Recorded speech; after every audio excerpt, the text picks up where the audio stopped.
Okay,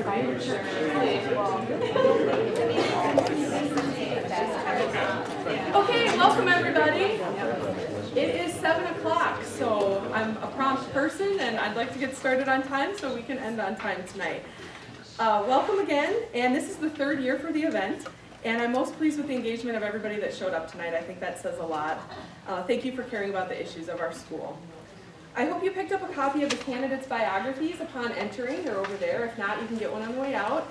There's also a copy of the district strategic plan, which may be referenced tonight. If you have a question you would like to ask our panel, please grab a note card also over at the table and jot it down, put it in the basket, and then we'll kind of group the questions by categories so we're not all having, 5 questions of the same theme and so on. I also have some questions that were submitted by stakeholders via email that couldn't be here tonight, so we'll work those in as well. Special thank you to our current school board members in attendance. If you'd like to wave. Yeah, there's several. Thank you. Thank you to our administrators and also our staff who are here. If you would like to wave. We have a friendly bunch. I should wave too. The biggest thanks goes to our candidates because without them, we wouldn't be here tonight. Being a school board member is a difficult job with a great deal of responsibility. Thank you to Nathan Chambers, Everett Lindsay, Glenn Kinch, and Aaron Dunn for being willing to take on this challenge. The school received a call this morning from Mr. Kinch stating he would not be participating in the forum, and as you can see, he also did not return his biography questionnaire. The candidates are sitting before you this evening in the order their names will appear on the ballot. So Nathan Chambers will be first, Everett Lindsay, Glenn Kinch, and Aaron Dunn. To summarize, the election is set for Tuesday, April 3rd, or a month from today. Voters will be presented a ballot at their voting place that instructs them to vote for not more than 3 of the previously mentioned candidates. The top 3 vote recipients will be elected to the school board for a 3-year term. Incumbents Larry Dolphin, Lisa Hay, and Julie Stevenson are not seeking re-election. As the moderator, my main goal is to keep the evening moving along, giving each candidate the same opportunity to answer questions. I'm Joelle Doy, Communications Director, by the way. I failed to say that at the beginning. Candidates, you will have 1.5 minutes to answer each question. If you don't need that long, just let me know and we can move on. I'll set my timer on the phone, so listen for the ding. And for fairness, we will alternate who answers each question first. Candidates were informed this will last approximately 1.5 hours, so we aim to end around 8:30 tonight. We do not have a microphone, so please make sure to speak with proper volume and clarity, especially because the forum is being videoed for our YouTube channel, and we have a reporter here tonight too that would like to capture those thoughts. And with that, we will begin.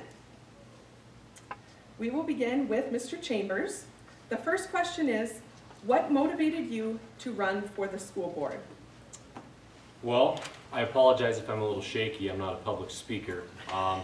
So what motivated me is my involvement with the community. I currently have 3 children, 1 in school, 2 more young ones coming up, and then another one coming in August. So, and I'm young. I feel that I bring a little bit different perspective would bring a different perspective to the school board with my background. I have a military background. I'm a contractor that works locally with tradesmen, and I know that we're doing a lot of renovations and things to the schools, and I feel that somebody with a different perspective other than, well, not saying everybody has the same perspective, but sorry I'm babbling, but I just feel that I would be an asset to the school board with a different opinion on things. And again, like I said, I want to give back to a lot of teachers that had me when I was younger. They never gave up on me. I could have went a lot of different ways as a youth, and there were certain teachers that just kind of kept with me, and I don't know why. So it's part to give back to some of the teachers that helped me so much. And Mineral Point, I love Mineral Point, that's why we're here. We came back, so that's my motivation. Okay. Mr. Lindsay, Dr. Lindsay. Okay. Thank you, Joelle. I'm taking this opportunity to run for school board as I'm very proud to be a Mineral Pointer. My wife and I have lived here now, I've got to keep this straight, 43 years, 44 years, something like that. We've had 5 sons graduate from the school system. I had to write this down, I have 8 grandchildren in the school system. And I will mention their names: Kyla, Isaac, Mallory, Ross, Bo, Olive, Lacey, and Eli. And we're very happy with the school system, and if I can help make their education, all the kids' education, better, that's the reason I'm running. I'm under the belief that all kids are gifted and talented, each and every one, and it's up to us to find their gift and their talent and help them reach their full potential. I see them like a seedling that's been planted in our midst, and our blessing to let them be nurtured and grow. And like Nate, I had teachers that bent the bow when I was getting into trouble and having issues and things that I owe my whole life to. Kids in high school can go many different ways. It's very easy to get in the wrong direction, and you need the teachers who are blessed me, as I'm sure they did Nate and probably Aaron, in nudging you the right direction. I also believe that we don't compete against Belmont, Darlington, we compete against the world. And we need to get the kids in the electronic age, which they are now. The teachers are further ahead of me, the kids are further ahead of me. And, but I know that we have to emphasize education as the key to the future. All right, the timer went off. Sorry, it was on vibrate. So. Okay.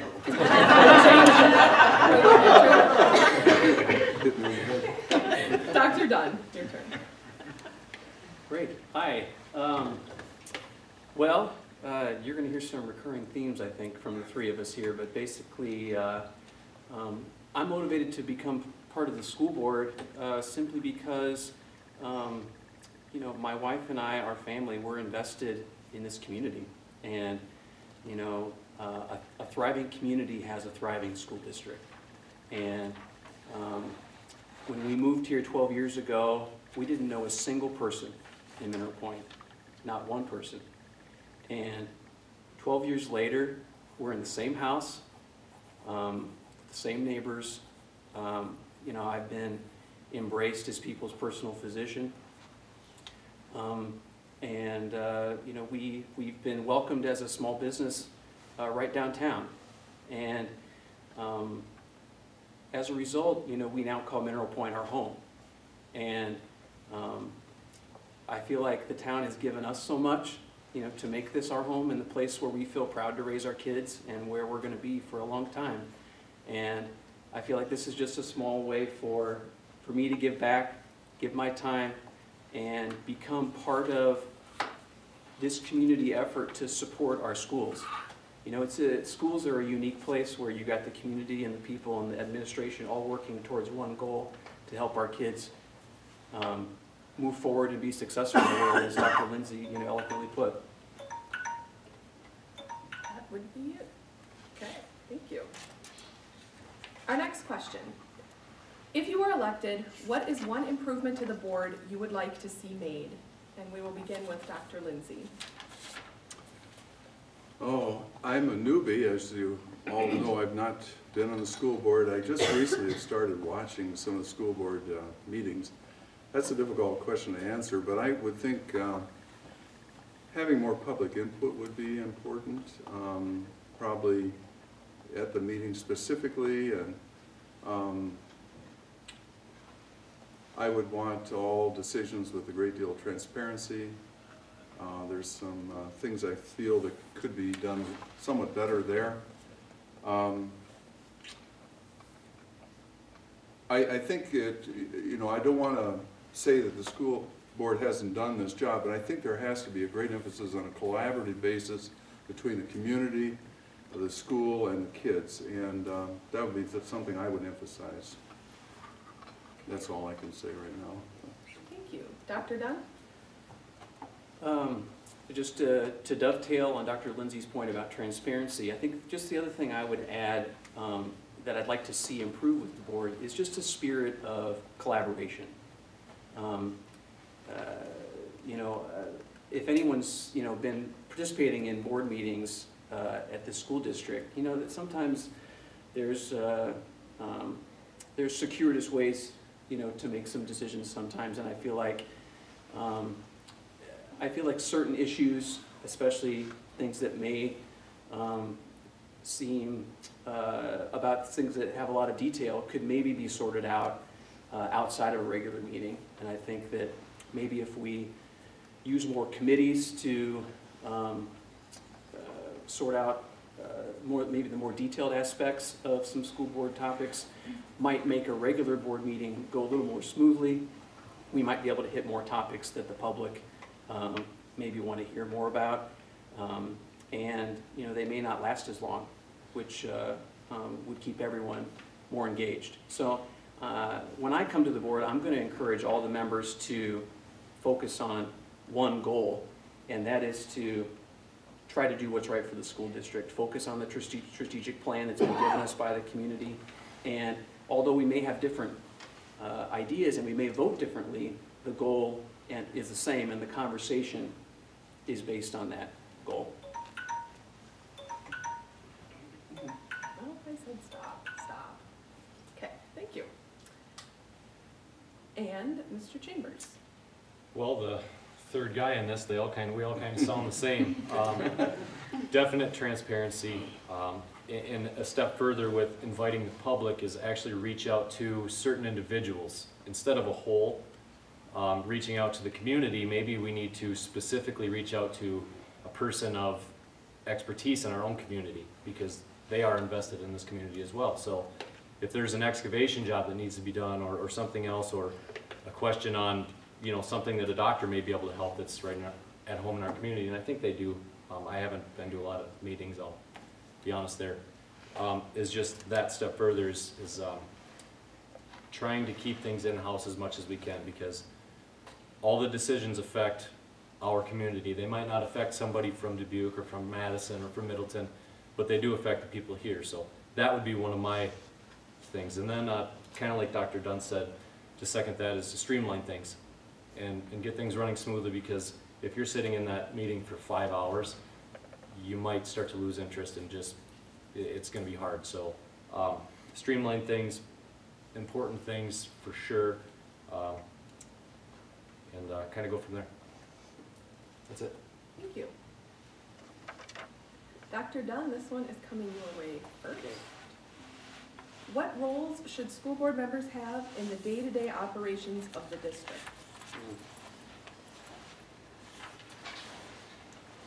Well, from my perspective, the board is supposed to look at the district on the 30,000-foot level, right? Where is the district moving from year to year? And are we in line with a general strategy? What are our academic goals? What are our goals for safety, security? What are our goals for the budget, and maintaining our finances? What are our goals for having good facilities? And I think we need to set those broad goals with the support of the community, and then we hold the administration and the staff accountable to try to just make educated decisions to keep us in line with those goals. I'm always reminded that these administrators, principals, teachers, they've gone to school for a long time. They have education majors, they have master's degrees. They know how to run a school. And as long as we're not steering the ship, to the wrong continent, then as long as we're heading towards the same goals, that's what we need to be checking in on. How are we doing academically? How are we doing financially? How are we doing with our facilities? Are we heading in a direction that we want us to go, that the community has, instilled us the duty to make sure the administration is taking us in those directions? So I think that's the main role in terms of day-to-day running of the school district. Thank you. Mr. Chambers? Can you repeat that Sure. question? Thank you. What roles should our school board members have in the day-to-day operations of the district? Well, I think keeping things in check. Again, it's hard to follow somebody like that speech, but keeping things in check. And kind of like Dr. Dunn said, the teachers know what they're doing, okay? And we need to maybe sometimes step in so we don't, again, I'm not a teacher. And that's not, I'm not going to pretend to be. I'm not going to pretend to be an expert in a field that I'm not. It's just another decision that I want to be a part of. And again, throw maybe a different perspective on things. So, you know, again, budgeting and everything else, kind of watching the budget, making the budget. Our day-to-day roles are kind of letting everybody do their thing, but keeping it in check, make sure nothing gets carried away in our opinions. Again, I'm not an expert in any of the fields, so I can't pretend that I am. So, then again, learn by fire. I've never been on a school board before, so I don't know the proper answer to some of these questions, and so that's my answer to that question. Thank you. Dr. Lindsay?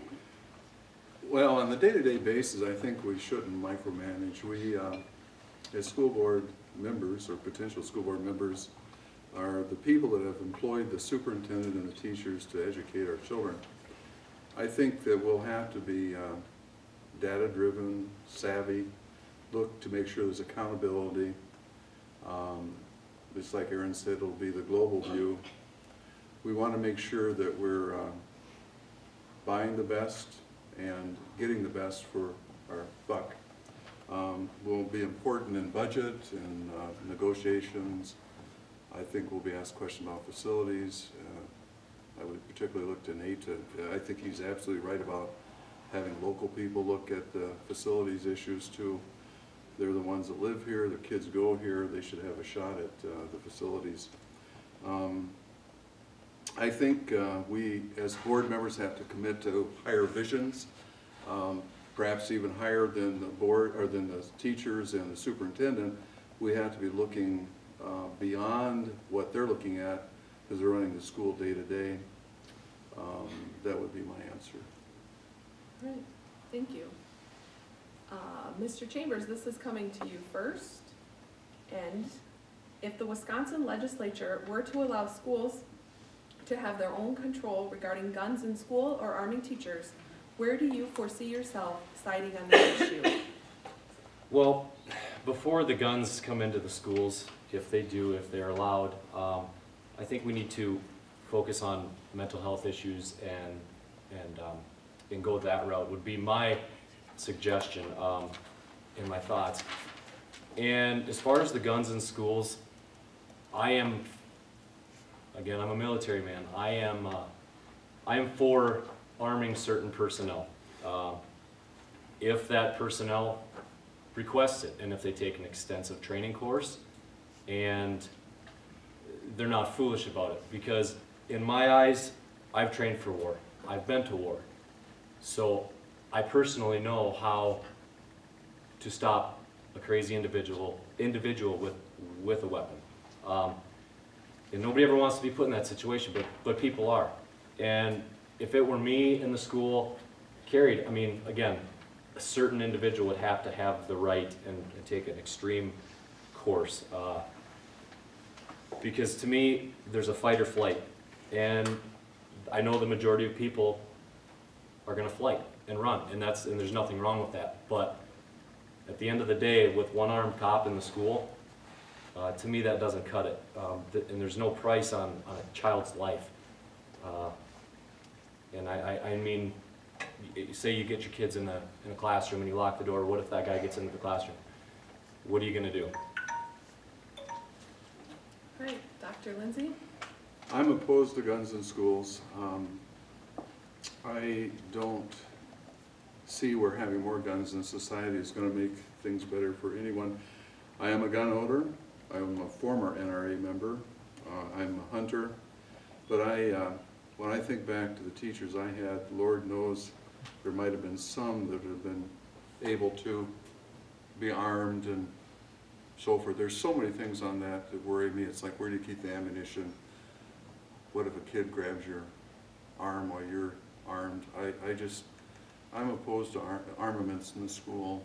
I think that I don't know what the school policy is now about local law officials. I'm not sure you can have enough of them at every entrance to take care of the crazy people.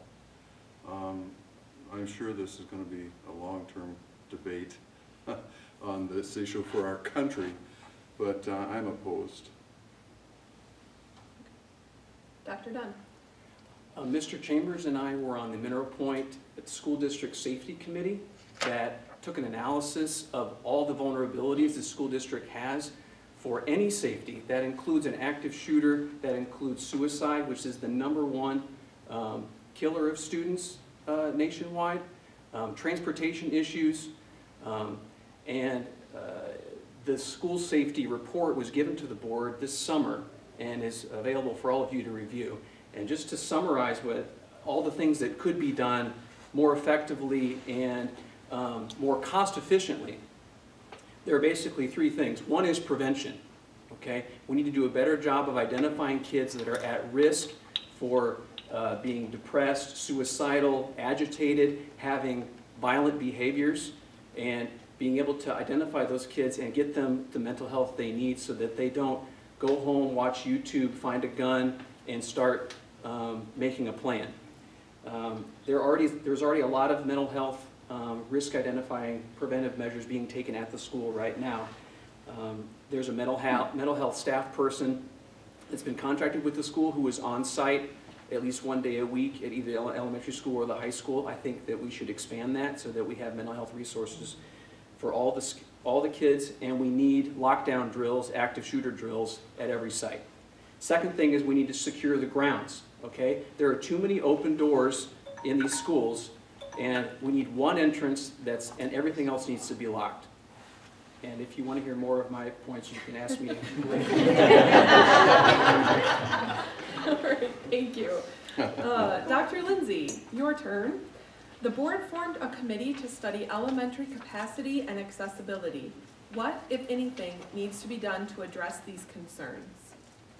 Well, I think you have to find out what the findings were from that study. I mean, my observations of the current elementary school when I go to pick up grandchildren is that it's aged building. It looks like it's going to need significant repairs. I've not read the study, but I would bet it's not ADA accessible. The kids tell me there's not enough bathrooms, my grandchildren. They say, in fact, there's not enough library space. I hear from parents, and I have that same problem of picking up the grandchildren. In the pickup point, there doesn't seem to be adequate parking and enough room to get the kids. I'm not sure I like all the different levels and things. You look at that gymnasium, it's too small. It's not handicap accessible completely. Frankly, I think the facility needs to be replaced. I don't know what you can do to make that up to speed, so to speak, but that would be my comments about the elementary school. All right, thank you. Dr. Dunn? Is the question about the study itself or just the... The board formed a committee to study elementary capacity and accessibility. What, if anything, needs to be done to address these concerns? Okay. Is how it reads. Well, I mean, it's a little too early to make any final conclusions because the school planning committee is still meeting. They have still yet to get community input, but their initial presentation from the consultant is available for public review. And so, I mean, like Dr. Lindsay said, I mean, the current building, while it is structurally sound, it has issues that need to be updated. It needs to be brought up to ADA code and fire safety code, and the gymnasium's not to code. Parking is an issue. So I think the question is, you know, what are going to be the recommendations to remodel the current building as far as, you know, make it up to code and upgrade it to current standards, and how much is that going to cost versus like where Dr. Lindsay is proposing, maybe we need a whole new elementary school. And so I'll be interested to see what the planning committee concludes with in conjunction with the consultant that they're using, and go from there. But I do know that the committee is comprised of lots of diverse community members, some of whom are here tonight, and I think they're doing an extremely thorough job, and I would encourage anyone who's interested to come to, you know, any kind of opportunity to provide community input, because I think there will be opportunity in the coming months. Mr. Chambers? This is where the construction part comes into play. As Dr. Dunn said, the building is structurally sound through the company from Dubuque. And they have a detailed list of things that need to happen, and to make it up to code and to makes more space available interior. There's one, you mentioned the gym, they're basically proposing to build a whole new gym. That gym is not, I don't think they have a location set yet where they're talking about this, but the next thing on top of the building, the new school, is again the cost. That is going to be quite substantial to build a whole new school, and that's going to be that's going to affect the taxpayers, not just people with kids. It's going to affect everybody. So I would lean towards, in my opinion, is renovating the old school, using the space we have available, revamping the inside, maybe putting an addition on. Obviously with the gym, if we're already going to be breaking ground for that, we could easily add on more.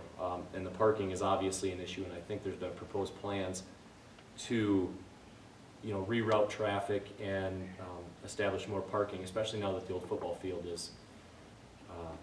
is no longer in use. So I know the baseball diamond's the next variable. So I do believe that there is ways to follow the recommendations and obviously use community input. Our next question goes to Dr. Dunn first. In 2015, school board member and current candidate Glenn Kinch voted not to support Mineral Point's pre-K program. Do you support pre-K? Absolutely. I think the pre-K program is one of the greatest programs our school district has. And if you look at any research done on what education means to kids, the most overwhelming volume of research is in early childhood in terms of getting the most benefit. You listen to any national expert in education, and one of the three things they're going to say is early childhood. So I think pre-K is important, should be in every school and offered to every child. And then specifically in the Mineral Point School District, I think you could argue that the pre-K program is one of the crown jewels of our district, with Mrs. Bush and Mrs. Burris and what they've been able to do for our kids, and especially with special education. That should be celebrated, and it should be a key investment for the school district and community. Thank you. Mr. Chambers.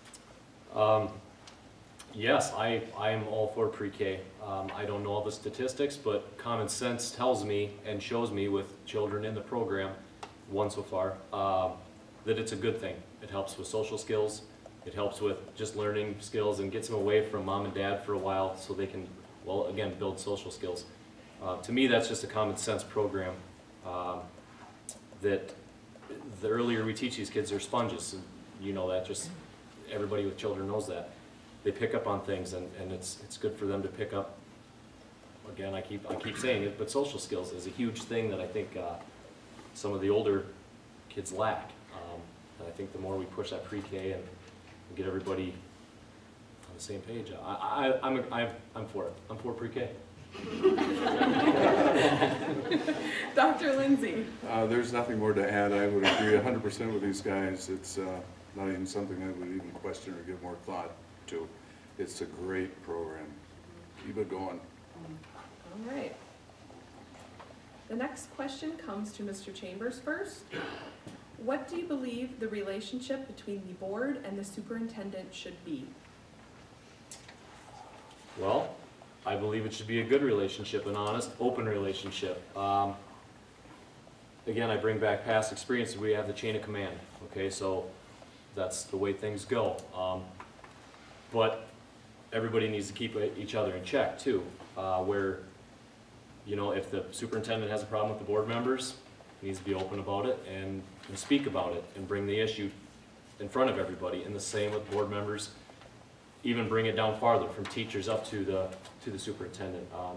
We go back to the transparency thing. Honesty is the best policy, in my opinion.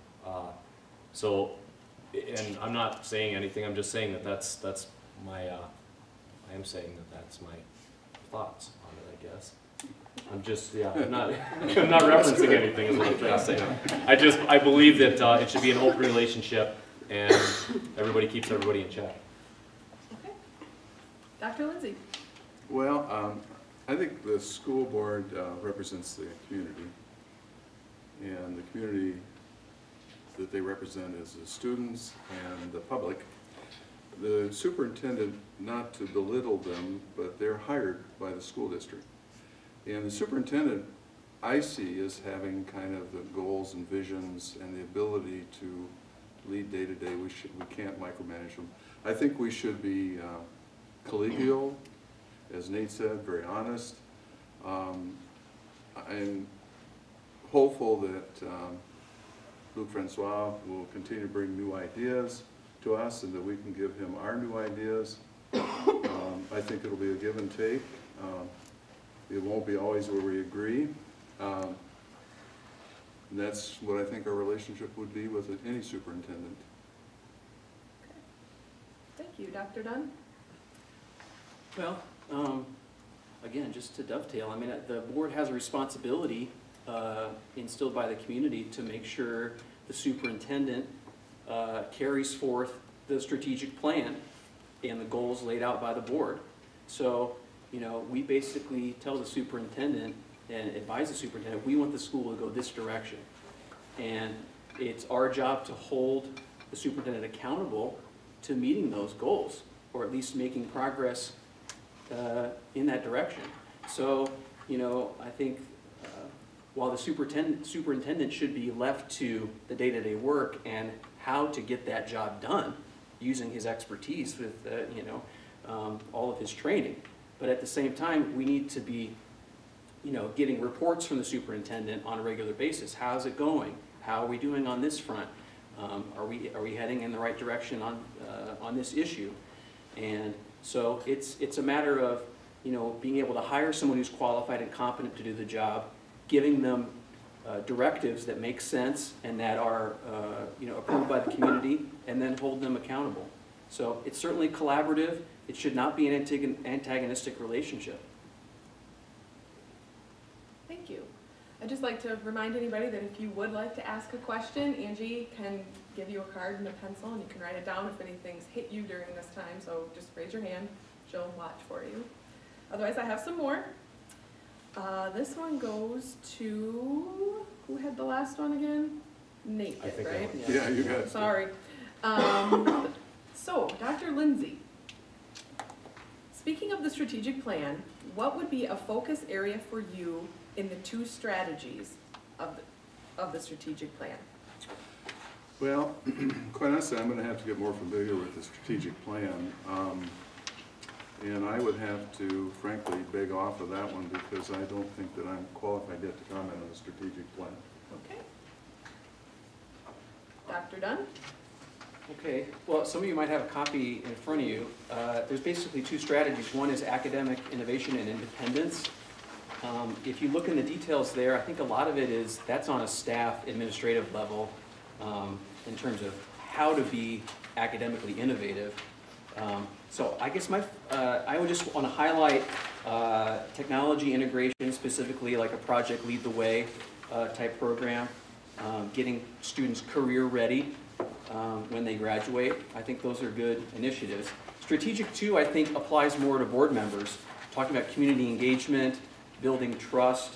Some of the ideas here are very good, and I would expect to implement if I were a board member. For example, hold an annual State of the District event to highlight successes and discuss the current reality, giving stakeholders an opportunity to ask questions. Publish an annual report in print format. There's a suggestion to develop a plan to listen back up to the community by hosting regular listening and learning brainstorming sessions beyond the routine and usual business of a board meeting. Hire staff that can communicate effectively with the board and the community. So I would focus on those areas as ways to engage more directly with the community, invite the community in to learn more about how the district's working, where we're headed, are we achieving our goals. So I think this is a very good plan, and I anticipate on using it as a reference. Okay, Mr. Chambers. Okay, were we talking about strategy 1 or strategy 2? You can choose. Okay. First question, I have a question. Did you memorize this already? This whole packet? No, I used it to study. I didn't get this. I mean, It's on the website. I thought, if okay, anyone it's not wants this to time I've seen this. okay, so, I'll go with strategy 1. Academic innovation and independence. We had a brief meeting before this was about a charter school. I don't know if this has anything to do with this, but again, being in the trades, I'm, academic independence. I would like to have programs out there that we could, other than the charter school, that we could get some of these youth that know they're not going to go to college. I didn't go to college. And I would like to say I'm a successful small business owner, but I would like to get more kids involved into the trades. Again, trade-wise, all the tradesmen that I know, we can't find anybody to work. There's no younger generation coming. We see in the masonry industry, I'm pretty sure they got rid of the program in Fenimore because nobody's interested. Well, college isn't for everybody, and I would, I want to push that, not push that on kids, but let some of the kids know that there's other things out there, and you can be successful in other ways. You don't have to go, to get a bachelor's degree or a master's degree. There's a lot of different technical colleges, and if we could start that a little bit earlier, and I know Mr. Carey's doing a great job, Mr. Robinson is, but maybe expanding that a little bit more and trying to maybe work on, I don't know if they still have work release, pushing that maybe some more on kids that might be going that direction after school. So. Perfect. You ended right at 1 second. I had that in my head. All right, our next question goes to Dr. Dunn. What is your opinion of our school district's policies towards English language learners, transgender students, or special education students? Specifically, do you have any concerns with how the board is handling these topics? Well, I think the school district should be as inclusive as possible. We're a representation of the entire community, and we are charged by the community and even by state law to be a source of education for every kid, regardless of their ability and whether they know English or what gender they identify themselves with. So I would be in favor of any policy that promotes that spirit of inclusivity and acceptance and tolerance. So do I think the board could do a better job of furthering that spirit? Yes, I do. But I think that it's been variable, and I think that we're moving in the right direction, and I would just hope to continue that culture as a board member. Okay. Mr. Chambers? I can pretty much shadow what Dr. Dunn says. For the most part, I guess I don't have any disagreements. But I don't know how the board is doing these things right now. And I don't have any personal experiences with not being able to speak English or special education or transgender. I don't have any personal experiences with those. So, well, I guess I can't say that. Recently, and actually I saw him here, AJ's here, I was able to coach him in wrestling this year, and I don't know if it's me being a parent now, but that young man really, for some reason, just really touched me, I guess, my heart. I don't know what it is, but it just made me, it makes me proud to be involved in that, and I believe that everybody, regardless of, the things that we talked about, I think everybody should have be given the opportunity to have a great education and acceptance. And I don't know how bullying is in the school anymore, but that is one of my kind of concerns, not in this school, but in general. And being acceptance, being accepting, kind of on those lines. Kind of babbling again, so that's my answer. Dr. Lindsay? Well, I think we need to be a society of inclusion, not exclusion. I think that we're mandated by state law to educate all these children. We're not to judge them. After all, God made them. So I believe that they all deserve equal rights. I believe we should make accommodation for those that don't speak English, for those that are transgender. I think they have every right to a great education, and I think they can get it here. Mineral Point has always been an accepting environment for all different kinds of people, and I like the community because of its variety, frankly. So, and I think that attracts other people, perhaps of like-mindedness. So, I think that's what I would answer that question. So, Thank you. Next question comes to Mr. Chambers. With recent Southwestern Wisconsin survey results highlighting the pressures, behaviors, and issues caused by social media and cyberbullying, what role do you feel the school owns in addressing and impacting this? And please share your knowledge or exposure to these subjects. I have no knowledge or exposure to the cyberbullying, and what was the other one you mentioned? Just the social media? Yeah. Okay. I mean, I wouldn't be opposed to having somebody on the staff. That's all public knowledge, if I'm correct, all the social media and everything, or public, not knowledge, but there's some certain things. I think it needs to be addressed, and basically, the people that are doing it, I think they need to be punished and held accountable for their actions, because, you know, Dr. Dunn had a statistic earlier about suicide. You know, kids these days, they can't cope with, and not these days, people have a hard time coping, everybody does, with bullying, and I'm total anti-bullying. And I think to set an example of some of these people that are doing the bullying and whatever else it is they're doing, I think would be a good idea. I don't know how to set the example, I don't know how, but make them fear the repercussions, because it's not okay. Again, we're back to the previous question of acceptance. I don't care what color, what gender, what nationality, it doesn't matter.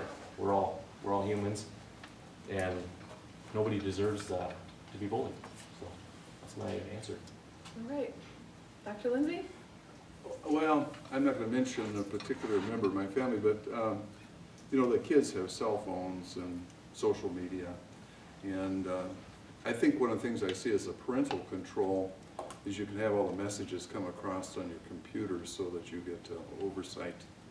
I think it's helpful to have parents involved, you know, first, because they're the ones that are ultimately responsible for the child more hours of the day than the school. But I think the school could have some talks about bullying and appropriate behavior. I think they could make counseling services available.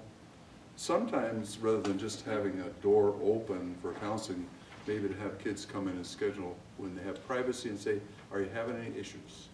I think that works better. I used to find during WIA exams, it's when they had to come see me so they could play sports, and then I would have them alone, and I'd say, are there any issues you're having with family, friends? It's shocking, frankly, and especially if they trust you that you're going to keep things confidential. I think that's one thing I'd recommend the school do, is do regular intake, you might say, on a private basis with kids, have lectures. Then I'd recommend parents keep a close eye on things you have the majority of the time. All right. Dr. Dunn? I mean, I totally agree. I mean, I think social media is a huge issue for kids. I mean, they all have these phones, and they're all communicating with each other and even with strangers. And it leaves them vulnerable. And I think that everyone needs to be aware of the way social media could do good things, but also do harmful things to kids. So I know the school district right now is working on a digital driver's license, something like that, which it basically, the kids are learning how to be responsible with their social media. I don't know all the details, and I hope I'm not misspeaking, but I think there's some intent to educate kids on how to appropriately use their cell phone technology and social media. I think parents need to be educated, you know. Sometimes we don't know what's going on, you know, what are the kids in, what's the app these days, you know, and we need to be brought in and maybe get a social media expert say, hey, watch out for this app and watch out for this, and this is what happened to these kids in this, you know, community, so that we can be able to, you know, to appropriately supervise our kids and know whether they're doing harm to themselves or putting themselves at risk. And then lastly, I think students should be able to have an open door policy with staff to say, hey, I'm worried about this comment that so-and-so made, you know, I know there's a tip line for suicide and other identification, but making sure students are free to identify at-risk situations involving social media and cyberbullying. Perfect time for a plug. We have an event next Monday, the 12th, from the Department of Justice about, it's for parents and what you need to know about internet. So that's here, 7 o'clock. The next question goes to Dr. Lindsay. How do you plan to be aware of both the needs of teachers and the research-based methods to support those needs? I think by listening, I think that'll be the most important thing that I would provide, and listening with an open mind. And again, all these comments, I'm sure the three of us are making no judgment of the previous board at all. But I would like to make listening sessions available to the teachers, and then I think we'd have to learn from them and different experts that come in from the field and apply the knowledge or interact in that direction. That would be what I would do. Okay. Dr. Dunn? Well, you know, again, like Dr. Lindsay said, I mean, I think it's about taking a listening type stance, but also bringing people to the table that can help educate us non-education majors on what a teacher needs in the classroom these days, and what is the research saying is the best way to teach a child. And I think if we rely on the administration to provide us with that information, we can digest that and have more educated conversations with teachers about what they need. So, you know, I'll be asking the superintendent, I'll be asking the principals, you know, those that are involved with educating the teachers on how to be better teachers, you know, what evidence are you using, what research are you using to guide the teaching staff? And then also using them as sounding boards to say, hey, what, you know, in the middle school, you know, what are your teachers needing these days? You know, in the high school, what are the needs that you have? So I think that asking questions and just being ready to listen and being ready to be educated as a board member, I think is an important way to support the school in the best way possible. Mr. Chambers? I agree, listening. And again, I've said it before, I'm not an expert, I'm not a teacher. So we need to ask the teachers what they need, and then obviously keep the budget in mind. If there is, you know, something that we're kind of on the fence that they could go without or need or want, well, if it's not in the budget, then it's not in the budget, and obviously there'll be some wiggle room there. But again, listening and having open conversations like the two doctors said. So this is the last plug for the cards because I have the final question here if nobody else goes and writes one. So just full disclosure of transparency. Dr. Dunn, how do you think Mineral Point can best attract new families to the district? Well, I mean, I think as a context, I think that attracting parents and families to the community are very important. It's a very important thing because, you know, enrollment is declining, and when enrollment declines, funding for the school declines, right? So, and families are, you know, even who work in Madison, parents who work in Madison, they're looking for places to settle their families, and they're looking at places like Mineral Point, and they're going to come tour the school, and you know, I expect they'll ask a few questions. Number one, how are the academics? You know, well, as we all know, you know, we did very well on our state report card. We should be very proud of that, and I think our reputation is having a ripple effect. So I think we want to be able to sustain that and build on that. I think the second thing is, especially in this day and age, the parents are going to ask, how safe are the schools, right? How safe is my kid in this school? And I think that we need to take a lot of the recommendations from the safety committee and make sure that the facilities are secure, make sure that we do everything we can to prevent a violent incident and keep our kids safe, prevent accidents. And, you know, if we decide that we need to, you know, have a stronger defense against what might happen, then so be it. But we want to feel good that our school is as secure as possible without jeopardizing the fact that we want to make the school a welcoming, inclusive place. Thank you. Mr. Chambers? Well, I think Mineral Point speaks for itself. My wife and I have lived in a couple different, well, one different state and a few different cities, and Mineral Point is pretty. It just says everything for itself. The people. That's why we have all these move-ins. People want to be here, and not necessarily everybody has children in school, but you know, someday maybe their grandkids will come here. But as far as recruiting more, the big thing, and I agree with Dr. Dunn, is the safety. What are we doing? Safety. What are you going to do to keep my kids safe? And like he said, we're what, #2 report card in the state, I believe. I mean, extremely high academics. So, well, and then the other thing, the next thing that might be in the making is the charter school. And again, I said that earlier, is welcoming more kids from other communities, because there's a lot of rural areas that these kids might not want to go to college. They might want to be a carpenter. They might want to be a bricklayer, any trade. And open that up and keep bringing families in that way too.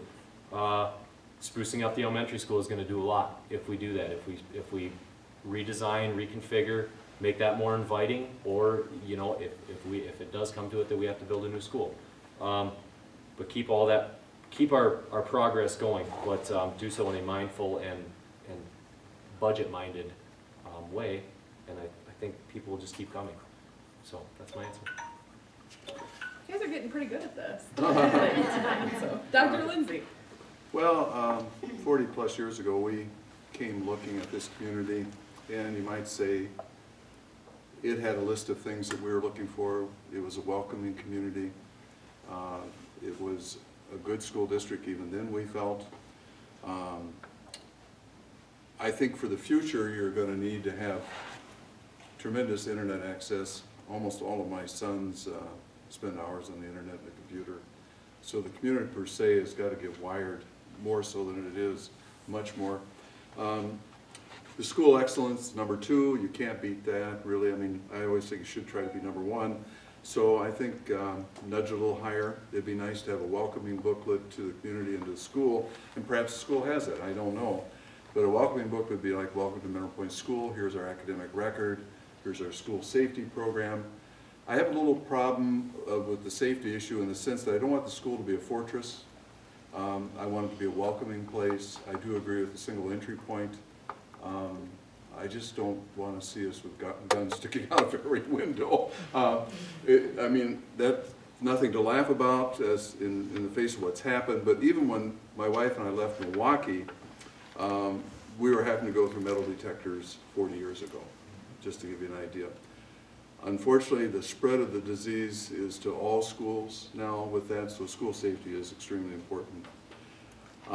Again, I would say this community is very welcoming and inclusive, and that's one of its blessings. Any other cards? No other cards. So then I would give each candidate a chance to kind of make a closing statement in 1 minute and 30 seconds. And I believe the one to go first then would be Mr. Chambers. Well, again, I gave you my my background and everything, and my opinions on some matters, and feel free to contact me if you have any other questions. And again, I'm not a professional politician. I'm not a professional school board candidate, so I mumble and everything a little bit, but that's just because I get nervous. So, like I said, all my opinions are out there that we're asked about. Again, I think everybody's primary goal is safety and education for their children, and we're not doing this for us. We're doing this for your children, for you taxpayers that don't have children, for our children, and the children that are yet to be here. So, like I said, if you have any other questions for me, feel free to contact me, and I'll give you my honest opinion. So, thank you. Dr. Lindsay. Well, I hope I can contribute to the school. That's my goal in running for the school board. I will tell you all right now, some of the decisions I make you won't like. I've found in public office, I'm on the town board, that you can't make everybody happy. I will do my best. I will keep the kids first and foremost. I've got to pile them in the school district. I'm very proud of the school district. I will try to be a good student. and I owe a lot to public education. I'm a product of public education. Okay, thank you. And Dr. Dunn. Okay, well, I just want to say that, I mean, I'm invested in this school succeeding, in this community thriving, and I'll do everything I can to help reach that goal and maintain that goal. And from my perspective, you know, this is a partnership. You know, I'm asking for your trust in me to represent you as we, you know, walk this journey together to keep our school great. And if our school is great, we're going to draw people, and our community is going to make it to the next generation, right? So really, this is the start of a conversation that I hope to continue with all of you. So my door is going to be open. You know, I'll make sure everyone knows my email address. I'll put it in the paper. You know, whatever. Come up to me. You know, this is going to be a conversation moving forward, and everyone's going to have different ideas, and I get that. But I think the goals are the same, right? We want the school to be great, and we want our kids to be successful. And I hope to be on a board that's collaborative, that works together towards those goals, and supports the administration while holding them accountable at the same time. And I know that we have financial constraints, and I promise to respect those, you know, moving forward. And lastly, I just want to say I'm really honored to be running with these two guys. I mean, Nate's a native Pointer, you know, a veteran, you know, a man of integrity, and Dr. Lindsay is one of my role models as a physician. And it's just an honor to be up here. Well, thank you again to our candidates, and thank you all for coming. And